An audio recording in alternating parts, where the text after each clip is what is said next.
Michelle Obama is probably very busy.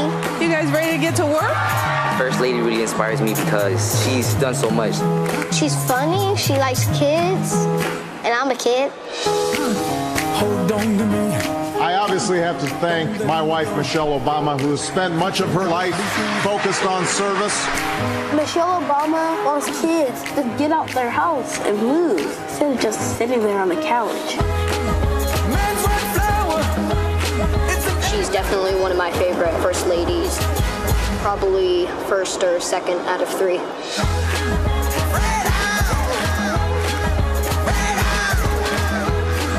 Freedom. We know that our journey is far from finished. It starts with each of us taking responsibility for ourselves and our families. I kind of grew up without my mom. Just her being the First Lady, it was really important. She's someone that we could look up to. The First Lady has inspired me to become a stronger, more happy and independent young female. Young people are our future, and she gives us hope, and she gives me hope personally. She should be proud of how she treats the country's kids as her own.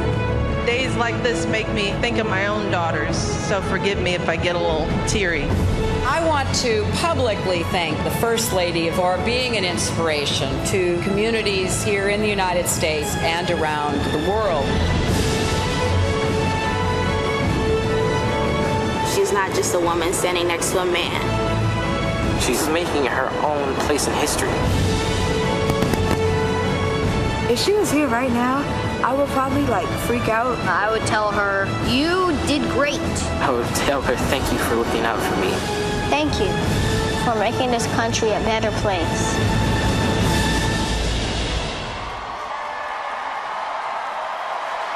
Ladies and gentlemen, please welcome First Lady Michelle Obama.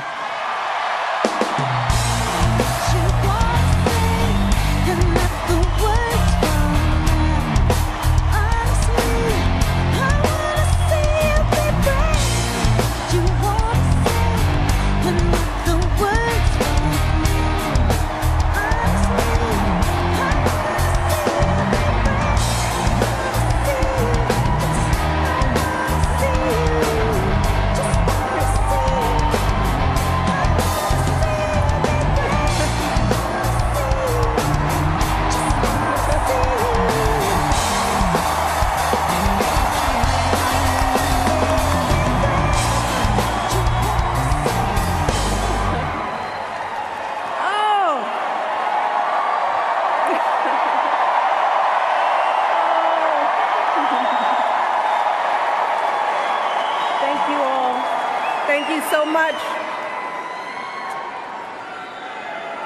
You know, it's hard to believe that it has been 8 years since I first came to this convention to talk with you about why I thought my husband should be president. Remember how I told you about his character and conviction, his decency and his grace, the traits that we've seen every day that he served our country in the White House. I also told you about our daughters, how they are the heart of our hearts, the center of our world, and during our time in the White House, we've had the joy of watching them grow from bubbly little girls into poised young women, a journey that started soon after we arrived in Washington, when they set off for their first day at their new school. I will never forget that winter morning as I watched our girls, just 7 and 10 years old, pile into those black SUVs with all those big men with guns. And I saw their little faces pressed up against the window, and the only thing I could think was, what have we done? See, because at that moment, I realized that our time in the White House would form the foundation for who they would become, and how well we managed this experience could truly make or break them. That is what Barack and I think about every day as we try to guide and protect our girls through the challenges of this unusual life in the spotlight. how we urge them to ignore those who question their father's citizenship or faith. How we insist that the hateful language they hear from public figures on TV does not represent the true spirit of this country. How we explain that when someone is cruel or acts like a bully, you don't stoop to their level. No, our motto is, when they go low, we go high.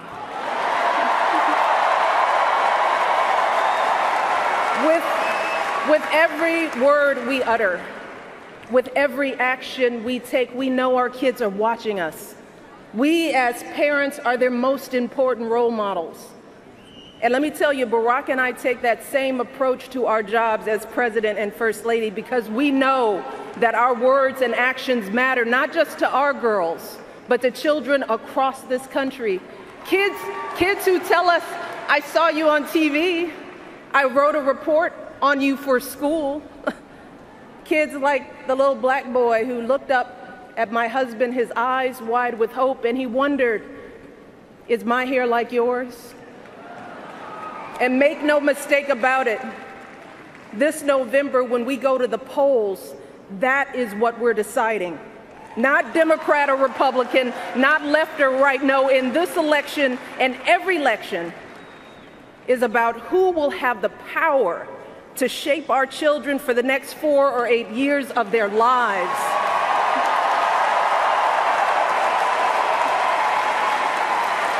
And I am here tonight because in this election, there is only one person who I trust with that responsibility. Only one person who I believe is truly qualified to be President of the United States, and that is our friend Hillary Clinton.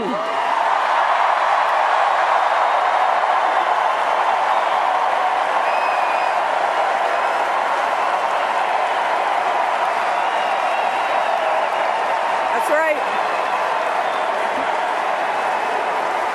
See,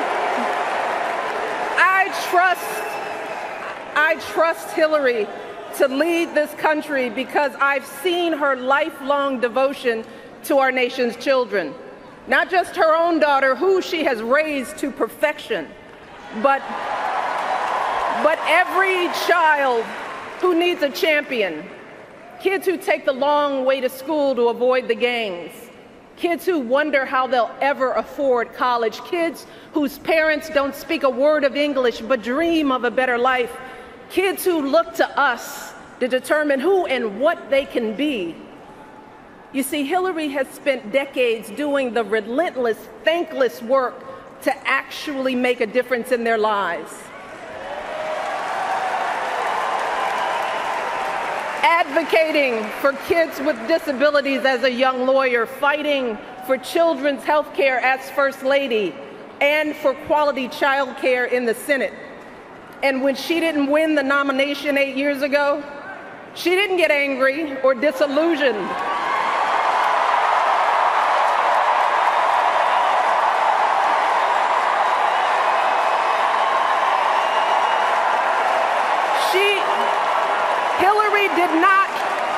Hillary did not pack up and go home, because as a true public servant, Hillary knows that this is so much bigger than her own desires and disappointments. So she proudly stepped up to serve our country once again as Secretary of State, traveling the globe to keep our kids safe.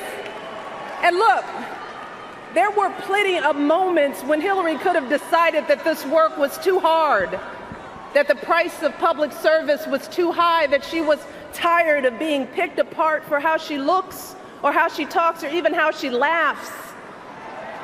But here's the thing. What I admire most about Hillary is that she never buckles under pressure. She never takes the easy way out.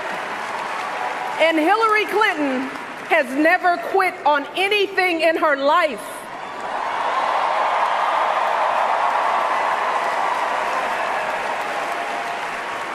And I think about the kind of president that I want for my girls and all our children. That's what I want.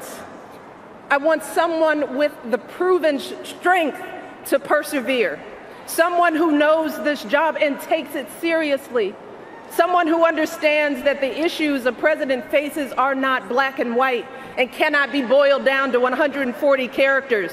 Look, because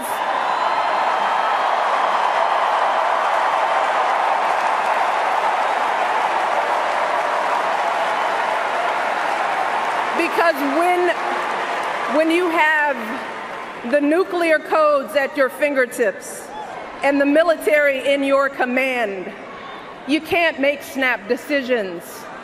You can't have a thin skin or a tendency to lash out. You need to be steady and measured and well-informed.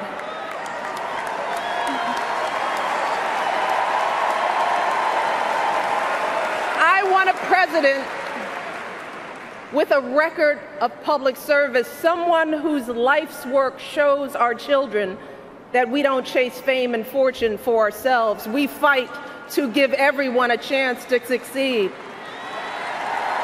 And we give back even when we're struggling ourselves, because we know that there is always someone worse off. And there, but for the grace of God, go I. I want a president who will teach our children that everyone in this country matters. A president who truly believes in the vision that our founders put forth all those years ago, that we are all created equal, each a beloved part of the great American story. And when crisis hits, we don't turn against each other. No, we listen to each other. We lean on each other, because we are always stronger together.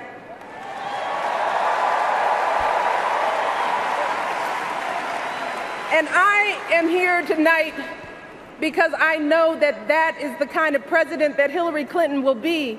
And that's why in this election, I'm with her.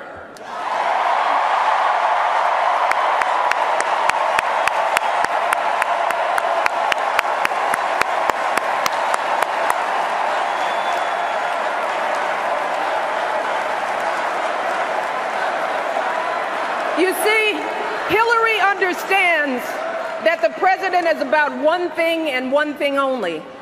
It's about leaving something better for our kids.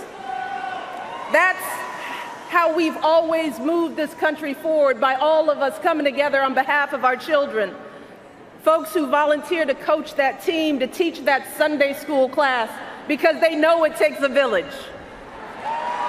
Heroes of every color and creed who wear the uniform and risk their lives to keep passing down those blessings of liberty. Police officers and protesters in Dallas who all desperately want to keep our children safe. People who lined up in Orlando to donate blood because it could have been their son, their daughter in that club.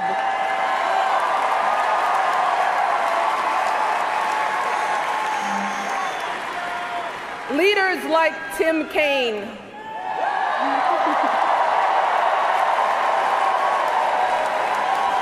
who show our kids what decency and devotion look like. Leaders like Hillary Clinton, who has the guts and the grace to keep coming back and putting those cracks in that highest and hardest glass ceiling until she finally breaks through, lifting all of us along with her. That is the story of this country, the story that has brought me to this stage tonight, the story of generations of people who felt the lash of bondage, the shame of servitude, the sting of segregation, but who kept on striving and hoping and doing what needed to be done, so that today I wake up every morning in a house that was built by slaves.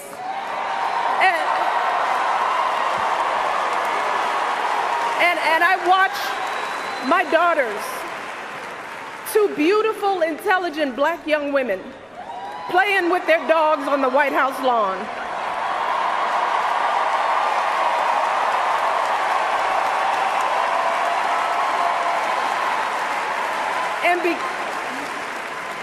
And because of Hillary Clinton, my daughters and all our sons and daughters now take for granted that a woman can be president of the United States.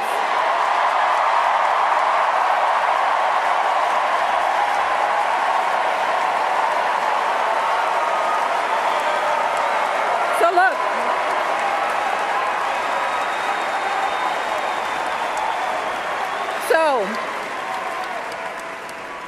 don't let anyone ever tell you that this country isn't great, that somehow we need to make it great again, because this right now is the greatest country on earth.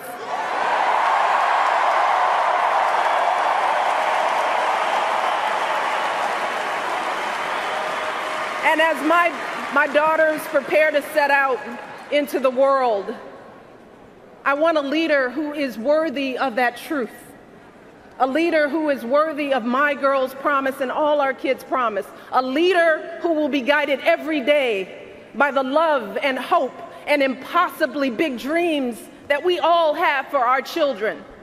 So in this election, we cannot sit back and hope that everything works out for the best. We cannot afford to be tired or frustrated or cynical. No, hear me. Between now and November, we need to do what we did 8 years ago and 4 years ago.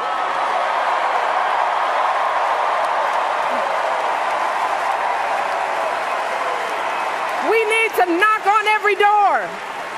We need to get out every vote. We need to pour every last ounce of our passion and our strength and our love for this country into electing Hillary Clinton as president of the United States of America. So let's get to work. Thank you all, and God bless.